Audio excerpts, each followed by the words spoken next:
Assalamualaikum warahmatullahi wabarakatuh.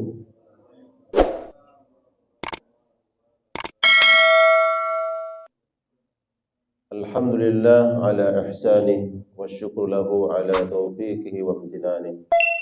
Asyhadu an la ilaha illallah wahdahu la syarika lah wa asyhadu anna Muhammadan abduhu wa rasuluh. Allahumma salli wa sallim wa barik wa karim an'im ala hadzal nabiyil karim wa ala alihi wa ashabihi wa man sara ala nahjihi wa istanna bi sunnatihi ila yaumiddin, amma ba'd. Allahumma la ilma lana illa ma 'allamtana innaka antal alimul hakim. Allahumma 'allimna ma yanfa'una wanfa'na bima 'allamtana wa zidna ilma wa aslih lana sya'nana kullahu wa la takilna ila anfusina tarfata 'ain. Alhamdulillah wa syukurillah, para jamaah sekalian yang dirahmati, yang dimuliakan oleh Allah Subhanahu wa taala. Kita bersyukur kepada Allah Jalla Jalaluhu, Allah Rabbul Alamin, atas nikmat karunia, hidayah, taufik dan inayah pertolongan dari Allah Subhanahu wa taala. Untuk kita semua, Allah mudahkan langkah kaki kita menuju masjid ini, melaksanakan salat yang paling utama di antara salat-salat yang Allah wajibkan, yaitu salat subuh berjamaah dan salat isya. Mudah-mudahan insyaAllah amal ibadah kita senantiasa dicatat oleh Allah pada lembaran-lembaran amal kebaikan kita. Salawat dan salam tercurah limpahkan kepada Rasulullah sallallahu alaihi wasallam, kepada keluarga beliau dan seluruh sahabat-sahabat Rasulullah sallallahu alaihi wasallam minal muhajirin wal ansar. Semoga kita semua insyaallah Allah layakkan, Allah pantaskan di akhirat kelak insyaallah taala mendapatkan syafaat Rasulullah sallallahu alaihi wasallam, masuk surga bersama keluarga kita bi ghairi hisabin wala adab. Dan setiap kita membuka majlis apapun, selalu kita membaca salawat salam kepada Rasulullah, selalu meminta kepada Allah Subhanahu wa taala. Maka semoga doa-doa itu diijabah oleh Allah Jalla Jalaluhu. Semua kita insyaallah menjadi ahlul jannah, pewaris surga, terutama surga Firdaus insyaallah taala. Baik jemaah sekalian, kita lanjutkan kajian tadabbur Al-Qur'an. Yang membawa mushaf silakan, mungkin bisa dibuka, mungkin googling surat Al-Baqarah ayat 172. Saya minta satu mushafnya, ini terlalu kecil nih. Ya, kita udah mulai buram ngelihatnya. Kitab tafsir ini kecil banget tulisannya. Kalau murajaah di rumah kita pun nggak pakai kacamata. Nah, terima kasih. Yang bawa handphone silakan di googling ya, Al-Baqarah 172. 172.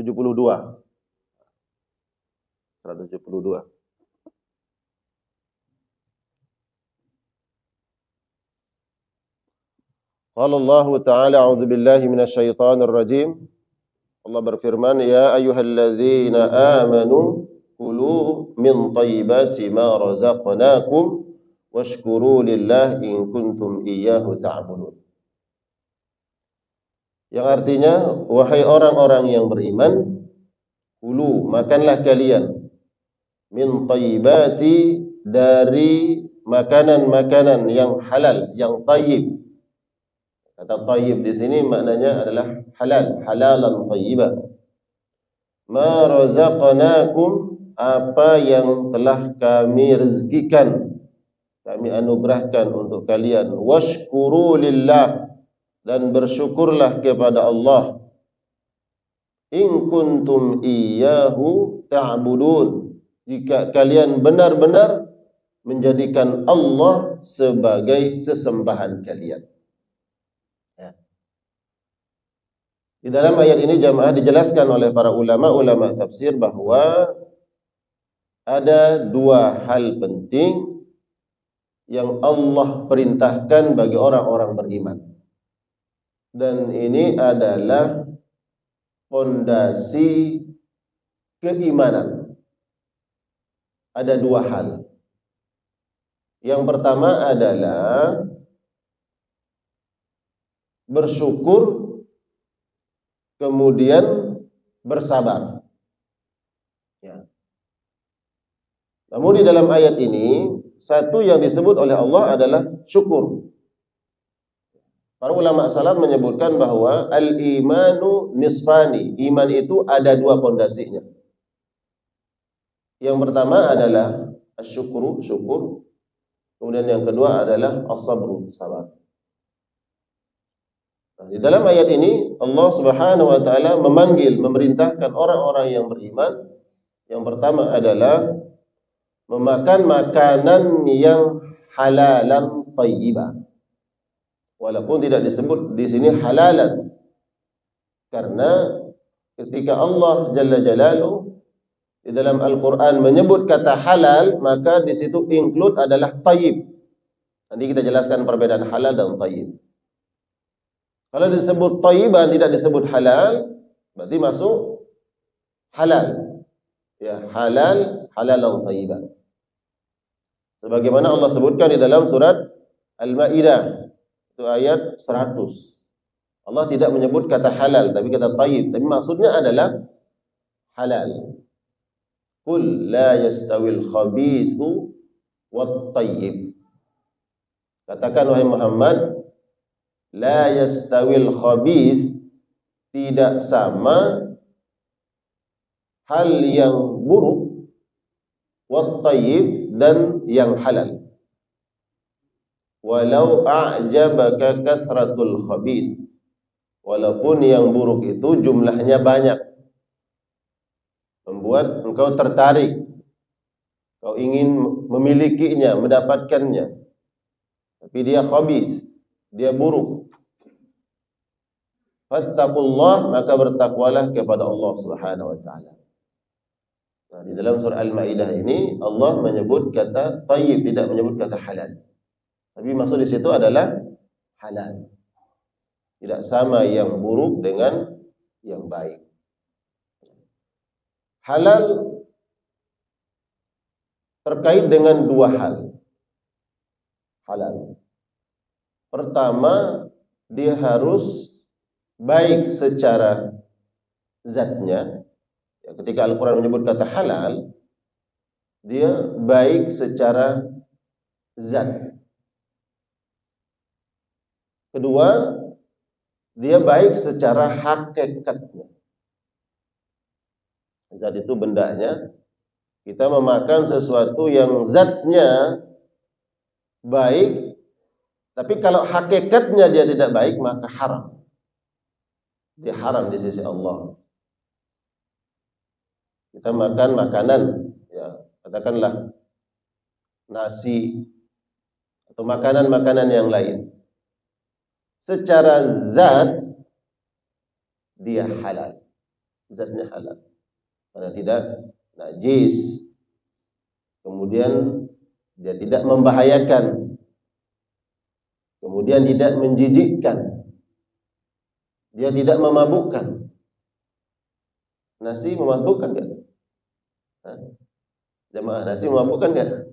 Kalau kebanyakan kali ya, kalau kebanyakan. Tapi secara zat dia kan nggak memabukkan, bukan muskir. Dan fitrah kita melihat bahwa dia tidak menjijikkan. Secara zat dia halal. Kemudian harus halal secara hakikat. Cara mendapatkannya bagaimana?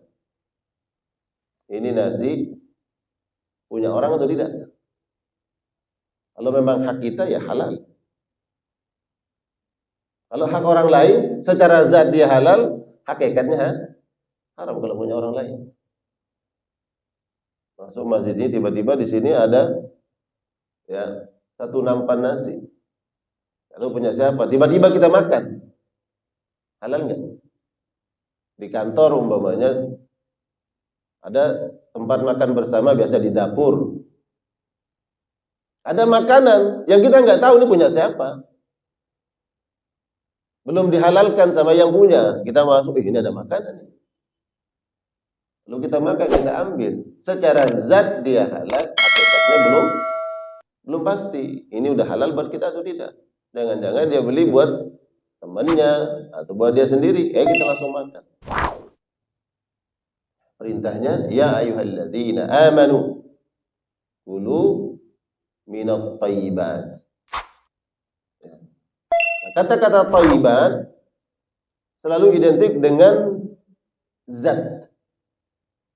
Thayyibat itu zat. Walaupun di sini maknanya ketika disebut kata thayyibat itu masuk halal. Ya, masuk halal. Sebagaimana kata iman dan Islam. Jadi jamaah, kalau dalam Al-Qur'an kita temukan kata iman berdiri sendiri, di situ adalah masuk include kata Islam.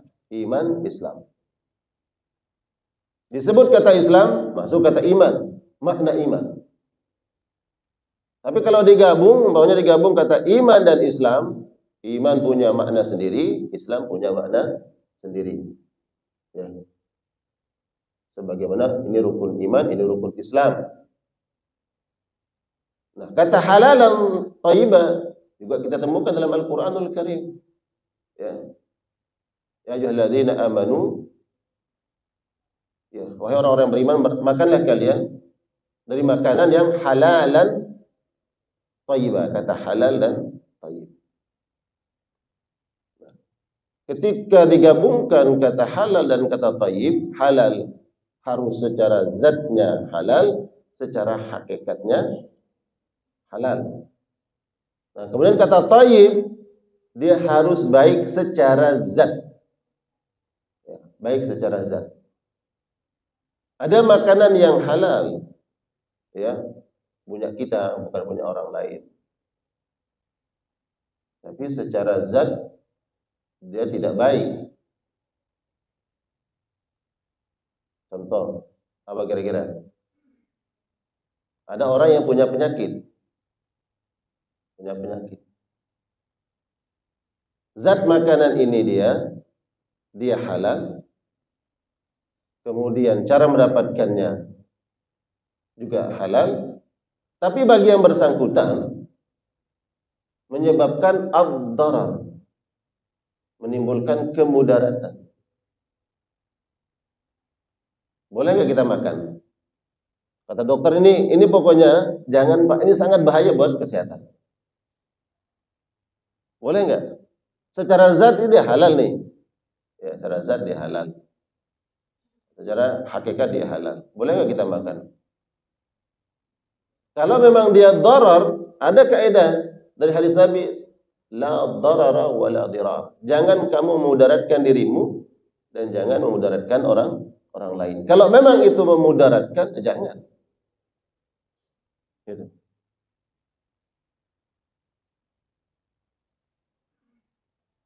Atau zatnya yang kemudian merusak. Zatnya merusak. Walaupun dia halal.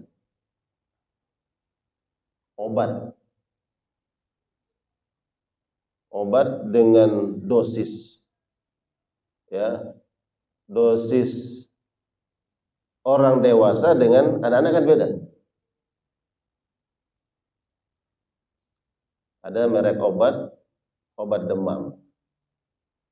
Kalau orang dewasa sekian takarannya, 1 mili umpamanya. Tapi kalau anak-anak ada takaran khusus. Secara zat, ya, secara zat dia halal. Kemudian hakikat halal. Diberikan kepada anak-anak yang dosisnya orang dewasa. Halal atau tidak? Haram. Enggak boleh. Kemudian dia halal, tapi ada zat yang menyebabkan dia haram. Dia halal, ada zat yang menyebabkan dia haram. Kemudaratan. Ada nasi halal secara hakikat, halal secara zat, tapi tercampuri dengan zat yang haram. Apakah haram karena najis? Apakah haram karena dia muskir, karena memabukkan? Tercampur dia. Halal atau tidak? Jadi haram.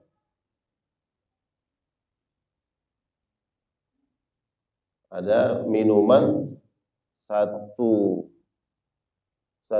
galon minuman halal, tapi dicampur dengan sesuatu yang memabukkan, dicampur dia.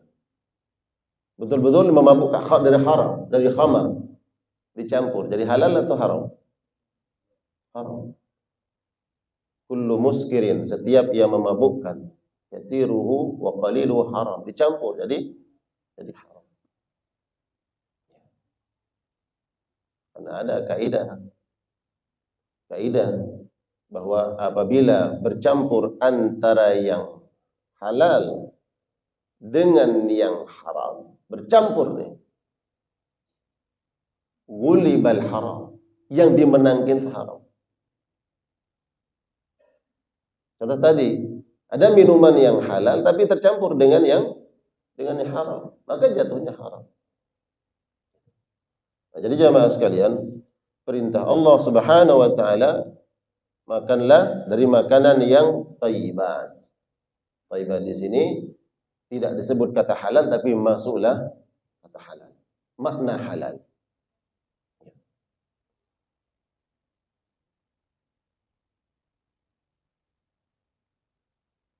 Ma razaqnakum, apa yang kami rezekikan untuk kalian.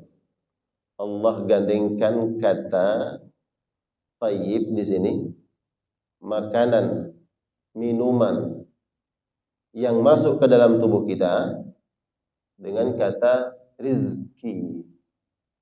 Ma razaqnakum, apa yang kami rezekikan untuk kalian, kami anugerahkan. Kata rezeki digandengkan dengan kata thayyib. Maka jangan kemudian kita mengatakan bahwa ini rezeki kita, padahal sesuatu yang haram. Ada orang nemu HP di jalan raya, udah bilang, wah ini kayaknya rezeki dari Allah nih. Itu bukan rezeki. Nemu dompet di pinggir jalan, dibuka ternyata isinya bukan rupiah, dolar di situ. Dia bilang apa? Allah, rezeki ini turun dari langit, Allah kasih kita rezeki. Itu bukan rezeki. Allah gandengkan kata rezeki dengan kata thayyib, yang baik. Ya, baik itu masuk include halal ya. Halal secara zat, halal secara hakikat. Itu bukan rezeki. Yo, kok bukan rezeki kita? Ya karena bukan hak. Coba dilihat itu, mungkin udah kita lacak, mungkin tunggu orang nanti dia akan telepon tuh handphonenya dia. Jangan dimatiin kemudian buang kartunya dijual. Dia bilang ini rezeki kita. Enggak. Itu bukan rezeki.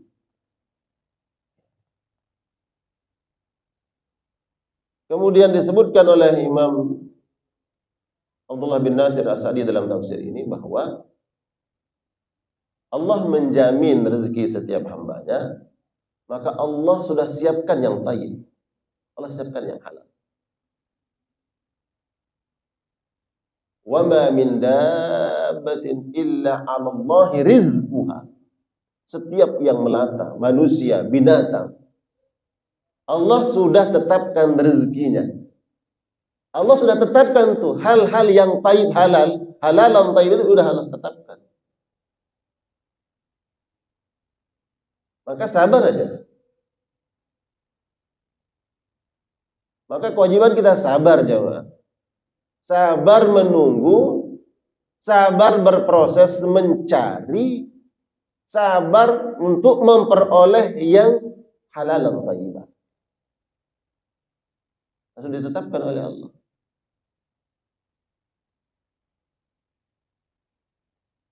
Ya ujian kita kan gak sabar. Allah uji keimanan kita. dihadirkan kepada kita sesuatu yang diharamkan, itu ujian dari Allah. Contoh tadi, HP jatuh di jalan, ketemu dompet di jalan, punya orang, itu ujian itu.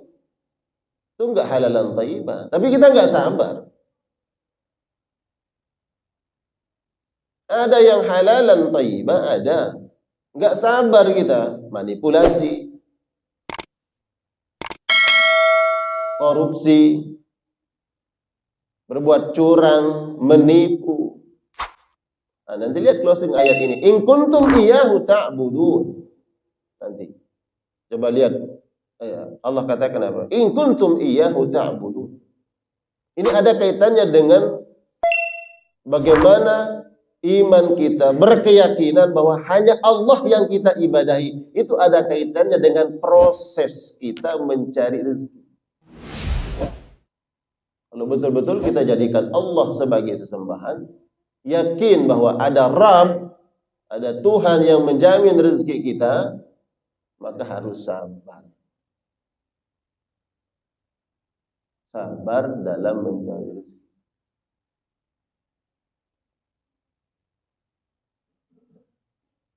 Jadi kalau umpamanya di antara jamaah ada siapapun yang mendengar kajian ini punya jabatan, kedudukan dimanapun,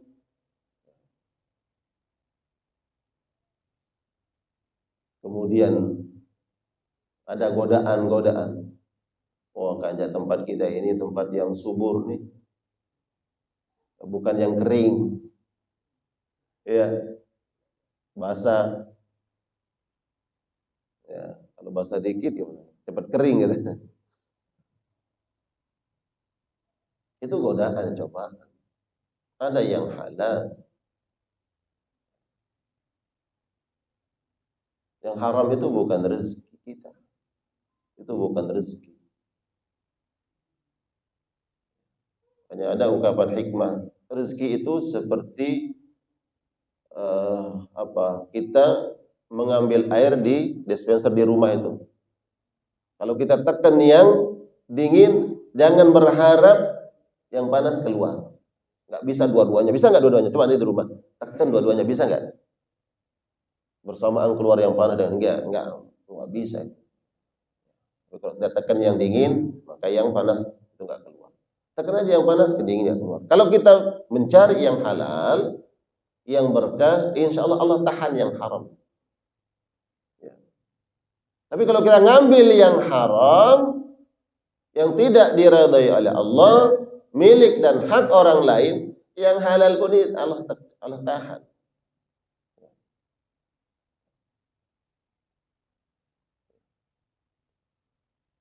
Jadi digandengkan kata thayyib dengan rezeki. Setiap kita sudah ditakar, ditentukan rezekinya oleh Allah. Jadi kalau rezeki kita ditetapkan, yang halal thayyib itu sudah ada. Harus sabar.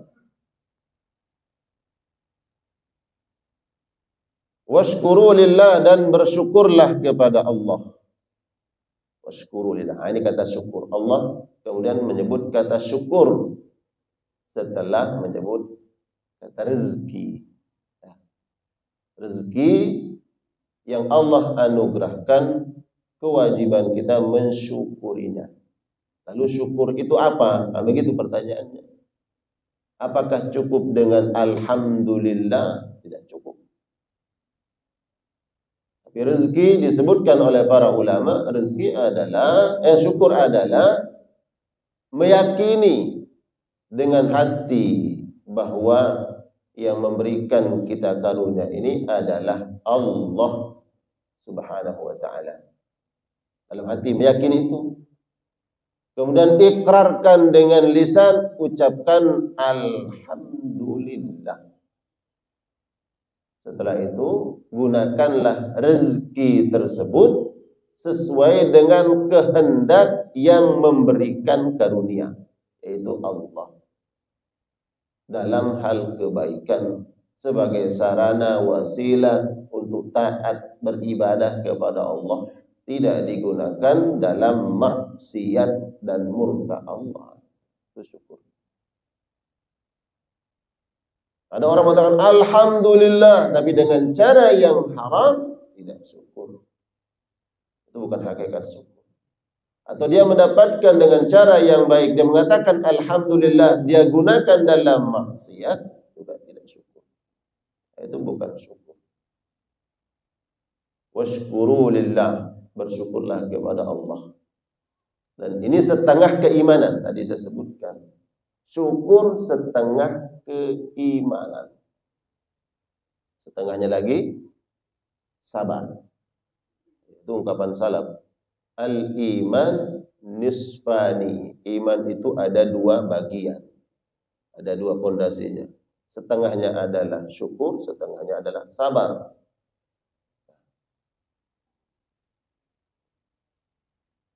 Apa maknanya? Setengahnya syukur, setengahnya sabar.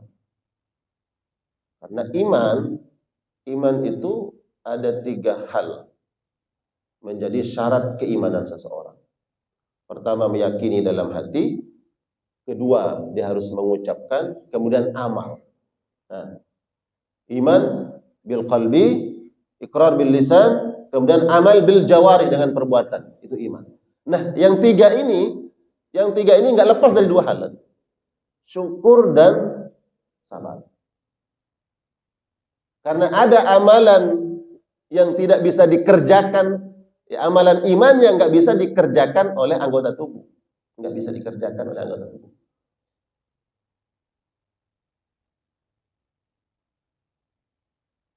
Mengimani, ya, bahwa ini karunia Allah, dan mengambil dalam hati, kemudian mengucapkan, kemudian mengerjakan dengan anggota tubuh. Tapi kalau kemudian kita mendapatkan sesuatu yang kita tidak senangi, bukan karunia, itu nggak bisa dikerjakan dengan anggota tubuh, nggak bisa. Kalau syukur, kerjakan dengan anggota tubuh. Alhamdulillah ada rezeki, proyek kita sukses, kita untung di proyek ini. Syukur, kerjakan dengan anggota tubuh, nggak cukup dengan dalam hati ini dari Allah. Kemudian alhamdulillah, cukup nggak? Enggak. Gunakan tuh, nih 2,5%-nya, ini infakkan, ini untuk sosial, ini untuk kebaikan. Ah, itu syukur tuh. Udah setengah keimanan. Tapi setengahnya lagi, iman itu amalan hati, sabar. Sabar nggak bisa diaktualisasikan dengan perbuatan. Hati.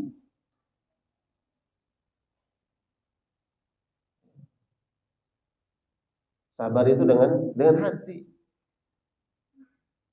Jika mendapatkan musibah, maka hati yang berperan di situ. Pertama, tidak melaknat dalam hati apa takdir Allah. Redha dengan keputusan Allah. Ikhlas dengan ketetapan Allah. Itu kan amalan hati. Nah, itu sabar. Hanya kemudian iman itu di atas dua pondasi ini, syukur dan sabar. Syukur amalan diaktualisasikan dengan amalan jawari, dan sabar dengan amalan hati. Nah, perintah Allah washkurulah, ini kaitannya dengan nikmat Allah, disuruh syukur. Ya. Karena harus ada nampak bentuk syukur itu dikerjakan. Ini ada nikmat Allah, harus perlihatkan. Harus dikerjakan dengan anggota tubuh. Syukur nikmat sehat, nggak cukup dalam hati alhamdulillah, dalam hati alhamdulillah sehat, nggak cukup. Datang ke masjid, sholat berjamaah, jalan kaki di rumah karena itu sehat.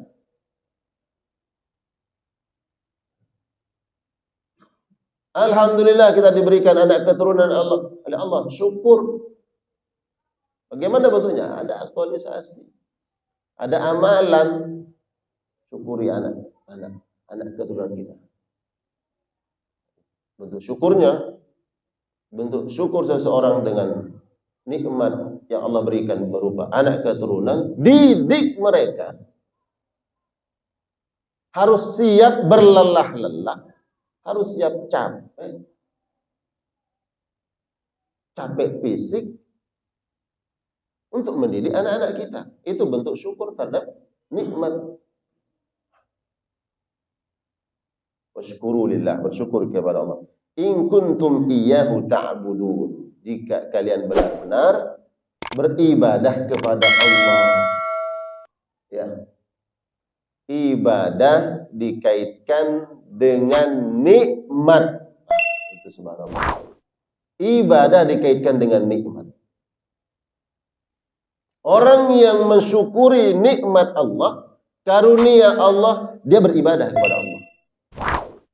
Kalau ada orang yang sholat Allahu Akbar, tapi dalam sholatnya ada riya, ada ujub, tidaklah lebih afdal dibandingkan dengan ada orang yang sedang makan makanan yang lezat, yang enak, memperturutkan keinginan, wah enak. Setelah itu alhamdulillah, dia bersyukur. Itu lebih afdal dibandingkan sholat itu.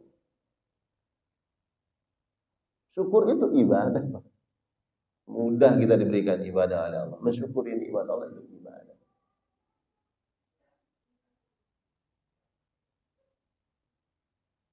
Orang yang mensyukuri nikmat karunia Allah lebih afdal dibandingkan dengan orang yang berdiri ibadah salat, tapi dalam salatnya ini sudah ada ujub, ada riya. Kelihatan dia sujud ruku, tapi tidaklah lebih afdal dibandingkan orang yang sedang memperturutkan. Dia memperturutkan keinginan sebagai manusia, makan, minum, tapi itu dia syukuri, alhamdulillah. Itu lebih afdal. Ya. Nah, karena kita bicara tentang syukur nih. Bukan berarti kemudian makan lebih afdal daripada sholat. Tidak. Jangan salah paham. Kan ini temanya syukur gitu. In kuntum iyyahu ta'budun. Kalau kalian benar-benar ibadah kepada Allah. Ibadah dikaitkan dengan rezeki. Berarti kalau ada orang yang keluar rumah mencari rezeki sesuai dengan perintah Allah, ya ayyuhalladzina amanu kulu minat thayyibati ma razaqnakum. Dia keluar rumah mencari rezeki yang halal, yang berkah, yang thayyib, sesungguhnya dia sedang beribadah kepada Allah. Jadi jamaah, orang keluar rumah mencari rezeki itu ibadah. Bahkan di dalam ayat yang lain digandengkan dengan kata jihad. Jadi orang keluar rumah mencari rezeki, dia sedang jihad di jalan Allah Subhanahu wa taala. In kuntum iyyahu ta'budun. Kalau kalian benar-benar menjadikan Allah sebagai sesembahan kalian. Ya. Ternyata mencari rezeki itu ibadah. Orang yang enggan, malas-malasan mencari rezeki, berarti dia menunda ibadah kepada Allah.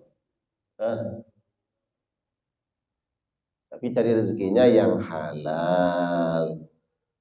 Kalau ada pencuri malam-malam, ketangkep, ngapain curi? Saya cari rezeki, Pak. Itu bukan ibadah. Yang halal kan perintahnya kulu minat thayyibat. Baik, kemudian ayat berikutnya innama harrama alaikumul. Setelah Allah menjelaskan rezekinya yang halal, yang thayyib, kemudian Allah Rabbul Alamin menyebutkan perkara-perkara yang diharamkan. Hanya 173. Innama harrama alaikumul maitata. Sesungguhnya telah diharamkan untuk kalian al-maitata, mayit. Bangkai. Tadi halal kan? Halal. Karena ada penyebab-penyebab nanti dia haram.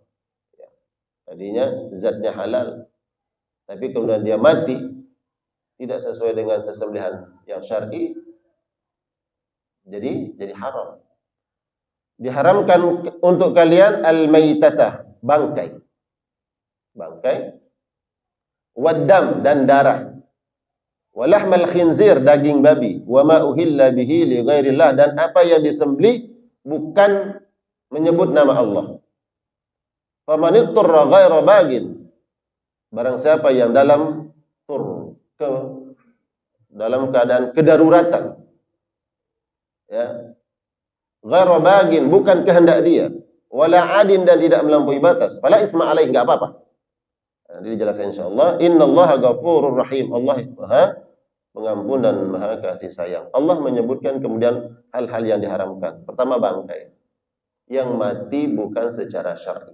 Dia tidak disembelih secara syar'i. Ya. Kalau sesembelihan yang syar'i itu dijelaskan dalam kitab fikih. Yang dipotong ada berapa yang dipotong? Memotong urat itu. Pertama harus terpotong hulkumnya. Hulkum tenggorokan, saluran pernapasan. Kemudian mari, saluran tenggorokan. Saluran makanan. Kemudian wajadain. Dua aliran darah ini. Apa ya? Darah arteri itu. Tapi kalau sebagian ulama cukup yang dua tadi. Hulkum dengan mari. Kalau kita melihat fatwanya Majelis Ulama Indonesia itu, dia mensyaratkan adalah dua ya, saluran darah kanan dan kiri, itu disebut wadajadain. Karena prinsip di antara prinsip pengambilan fatwa MUI itu adalah al-akhdhu bil ahwat wal khuruj min al khilaf, kehati-hatian. Karena sebagian ulama ada yang mensyaratkan 3 yang dipotong ya. Yang pertama adalah tenggorokan, kemudian tengkrongkongan, saluran pernapasan, saluran makanan, kemudian 2 ini nih, samping kanan kiri. Dalam satu gerakan, satu sayatan. Ya, satu sayatan itu kalau mampu 1 kali, yang jago langsung kepotong. Tapi kalau enggak, ada yang sudah berulang-ulang tapi dengan syarat tidak diangkat pisaunya.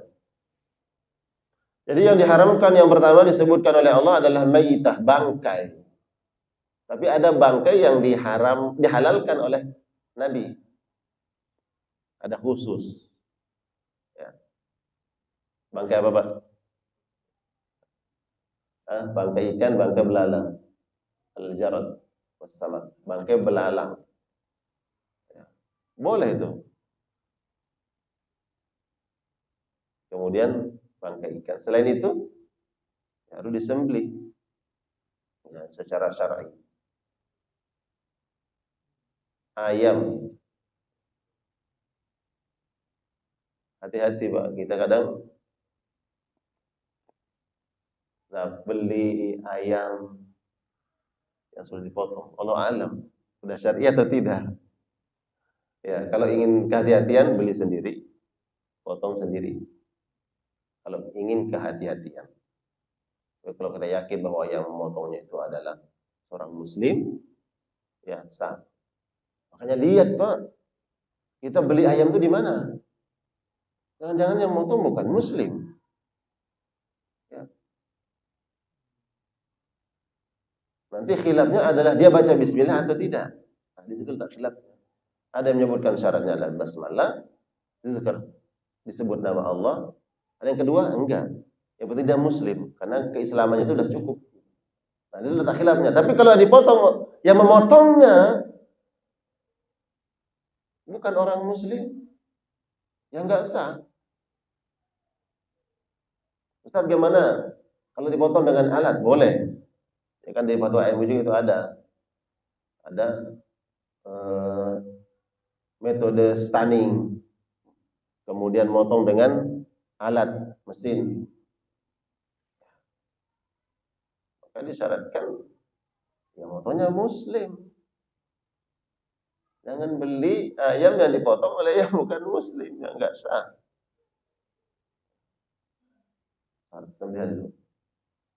Harus hati-hati. Dan jangan kita makan bangkai. Nauzubillah.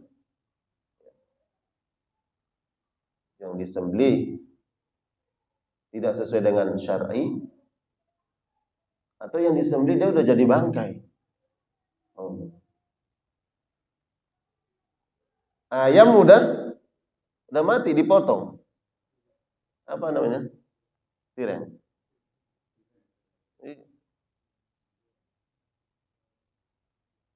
Kita makannya itu. Sedangkan perintah Allah kulu minat thayyibat itu. Makan makanan yang thayyib itu halal. Ya kan ayat yang sebelumnya tadi. Diharamkan untuk kita bangkai.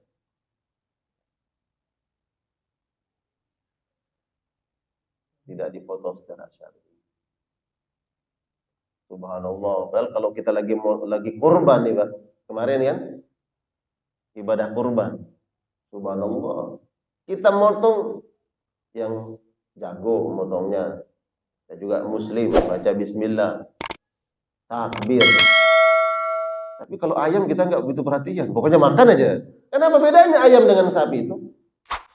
Ada nggak bedanya? Nggak ada bedanya. Masalah sesembelihan nggak ada bedanya.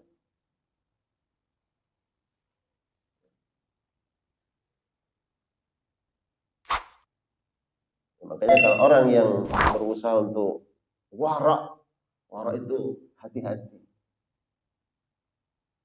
Dia nggak mau tuh di tempat-tempat itu, kemudian di warung makan yang harus proses sembelihan itu dia nggak mau. Pakai apa, Pak? Ikan. Dipilih ikan. Aman. Ya kan? Ayam. Belum tentu nih ayam nih. Ya. Dipotong secara syariah atau tidak? Itu ada orang yang warok. Ya. Kita lanjutkan jemaah. Wadam dan darah yang mengalir, bukan darah yang tidak, yang diharam itu darah yang mengalir. Darah hewan sesembelihan setelah disembelih dikumpulkan darahnya kemudian dibekukan dimakan, haram. Tapi kalau darah yang makfu, yang dimaafkan, halal. Seperti darah yang nempel di daging, darah yang nempel di tulang, ya. Atau memang dia bukan masfu, bukan darah yang mengalir. Jantung, jantung itu darah atau tidak? Yang diharam itu darah yang mengalir. Kalaupun mengalir, kalau dimaafkan, halal yang menempel. Yang tersisa di daging itu halal. Yang tersisa di tulang halal. Yang sampai benar-benar diperas dagingnya enggak juga. Ya. Yang dia mengalir. Kemudian dikumpulkan. Atau dia ditahan. Disembelih bukan secara syar'i sehingga darahnya itu enggak keluar, ditahan. Kalau dipotong dia ditahan darahnya, tetap di dagingnya. Banyak tuh penipuan apa tujuannya untuk agar bobotnya tetap ya tidak berkurang, ditahan darahnya. Ya. Walahmal khinzir dan daging babi. Nah, yang dimention di sini daging. Ada orang yang diharamkan dagingnya, berarti selain daging halal dong? Enggak. Ya, kata Al-Quran katanya tidak disebutkan babi, walahmal khinzir, daging babi. Nah, ini yang disebut dalam kaidah adalah zikrul khas yuridu bihil am. Yang disebut satu tapi maksudnya semuanya. Daging semua organ tubuhnya. Kenapa? Karena ini yang biasanya paling bermanfaat. Di semua hewan sembelihan biasanya yang paling bermanfaat apa? Dagingnya kan. Bapak sekarang kurban, kemudian dikasih pilihan, ini daging, semuanya daging, sama ini jorah-jorahan, pilih mana kira-kira Pak?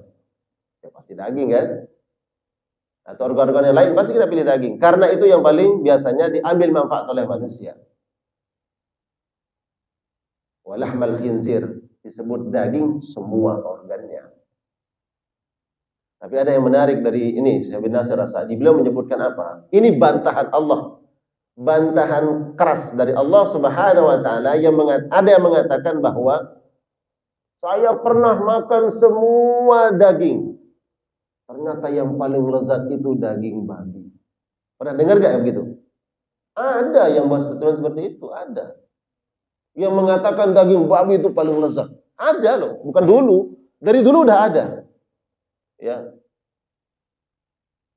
Orang yang buat statement seperti itu dari dulu udah ada. Sampai sekarang ada. Dia buat ya dia share di medsos ya, enggak tahu lah tujuannya apa. Ya. Dia bilang daging bau. Kenapa? Teksturnya ini terus lembut macam-macam. Ini bantahan. Walahmal khinzir. Allah haramkan daging.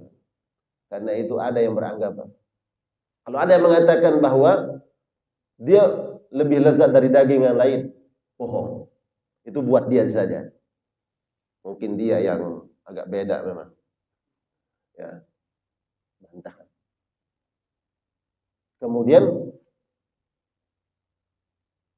juga bantahan bagi hakikat bahwa mengatakan bahwa babi lebih bermanfaat dari binatang yang lain.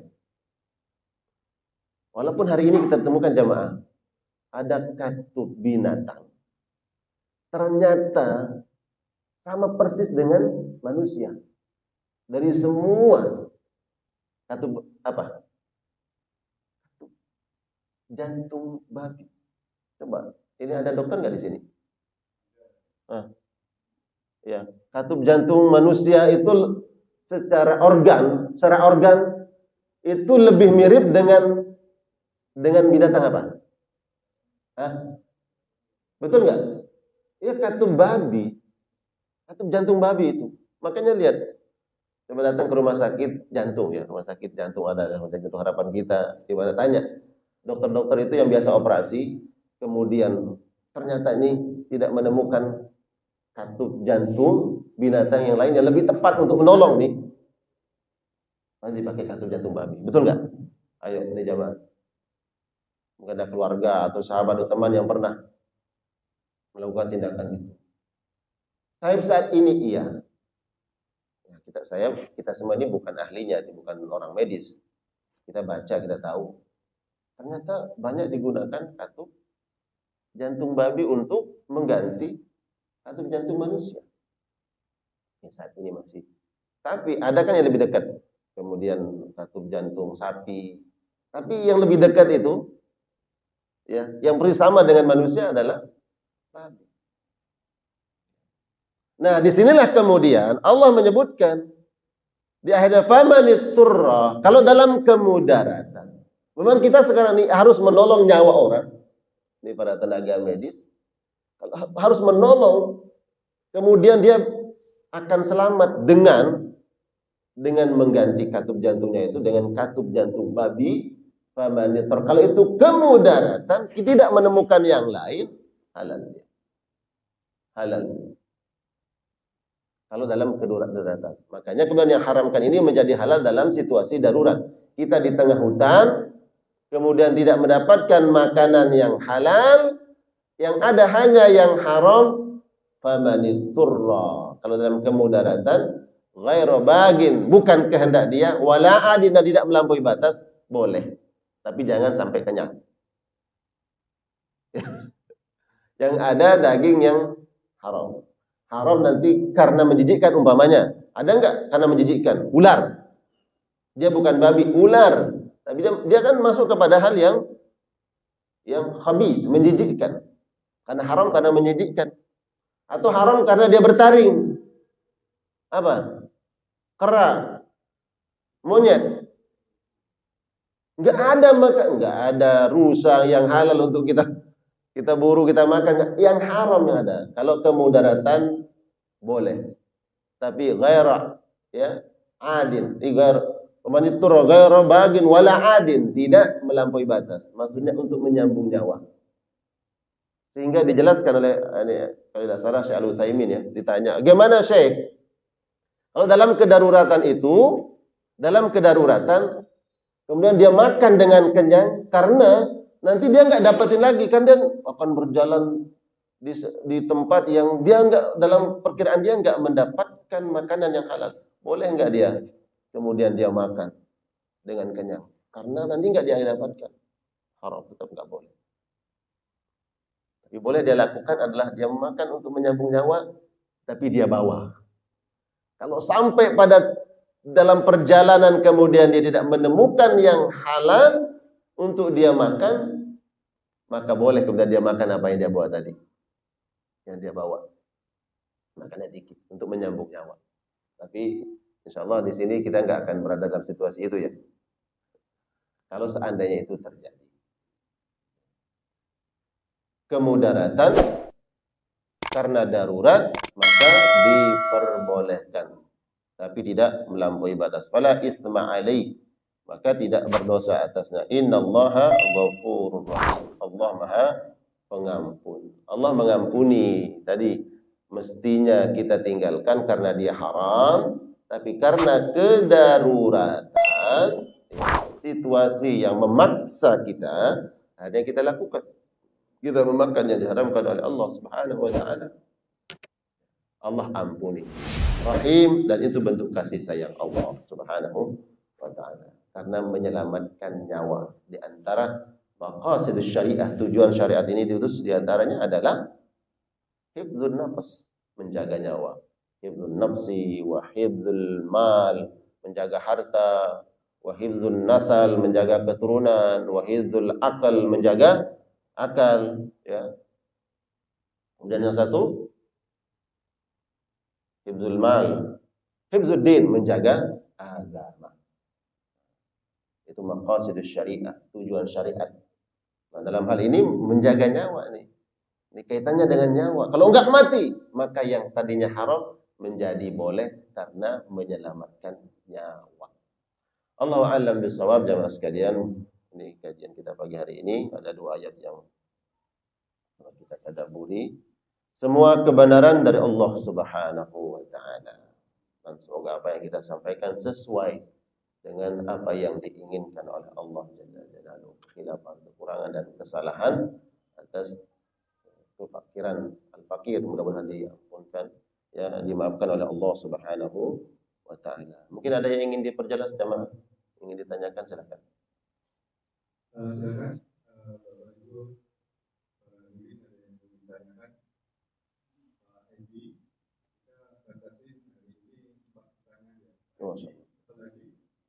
Itu enggak dibatasi kalau 4 itu. Kita batasin itu 1 atau 2 gitu. Pak Edi, terus ini karena tanggal 7 ada pertanyaan nih Pak. Tanggal 7 Pak, nanti kesempatan untuk bertanya Pak. Silakan Pak Edi.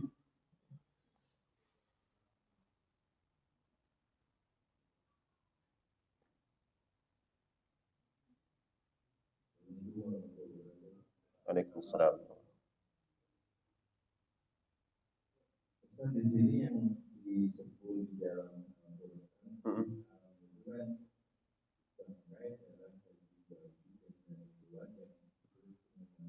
selain Allah.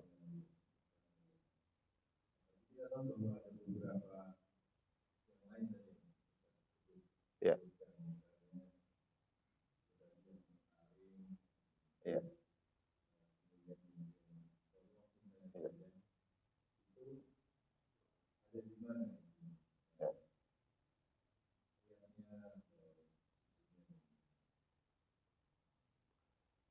Baik. Nanti lebih di Al-Maidah ayat 3 juga. Itu yang tidak disebutkan di sini. Seperti binatang yang tidak disembelih karena menyebut nama Allah. Kemudian binatang yang mati karena dipukul, jadi bangkai, karena dicekek, ya, dilempar dari ketinggian jatuh, ya. Kemudian yang diberikan untuk berhala, itu nanti soal Al-Maidah. Nah, kemudian itu Al-Maidah tentang apa yang diharamkan oleh Allah selain apa yang disebut di sini. Adapun terkait dengan binatang karena bertaring, ya, karena menjijikkan, itu dalam hadis Nabi Sallallahu Alaihi Wasallam. Dalam hadis. Jadi makanya kemudian ada ayat yang dikuatkan atau ditafsirkan dengan ayat sendiri, Al-Quran dengan Al-Quran. Seperti surah Al-Fatihah ditafsirkan oleh Allah, ya, dijelaskan secara gamblang gitu di dalam surat An-Nisa. Alladzina an'amta 'alaihim minan nabiyyin wasiddiqin wasyuhada'i wassalihin. Di dalam Al-Fatihah disebutkan alladzina an'amta 'alaihim, yang engkau beri nikmat. Siapa mereka? Dirinci oleh Allah. Dirinci itu disebut oleh para ulama adalah tafsir. Ditafsir oleh Allah sendiri. Ada kemudian ayat ditafsir oleh Nabi, dijelaskan oleh Nabi sallallahu alaihi wasallam. Ya, yang haram karena dia bertaring, kemudian karena menjijikkan, karena dia punya kuku yang tajam, itu dalam dalam hadis Nabi Shallallahu Alaihi Wasallam. Makanya ada yang binatang dia haram karena najis, dia haram karena memabukkan, dia haram karena menjijikkan. Nah, kalau kemudian ada sebagian yang melihat bahwa ini kan tidak menjijikkan di budaya kami, tapi budaya yang lain dia menjijikkan. Maka di sini khilaf. Contoh apa? Ulat, tahu ulat yang ada di dalam bambu, di dalam pohon. Nah, gimana hukumnya itu? Apakah ulama sepakat itu dia menjijikkan atau tidak? Ya. Kalau umpamanya bahwa itu semua sepakat ulama menjijikkan, maka dia haram. Tapi kalau dia masih tengah-tengah, enggak, dia ini enggak menjijikkan.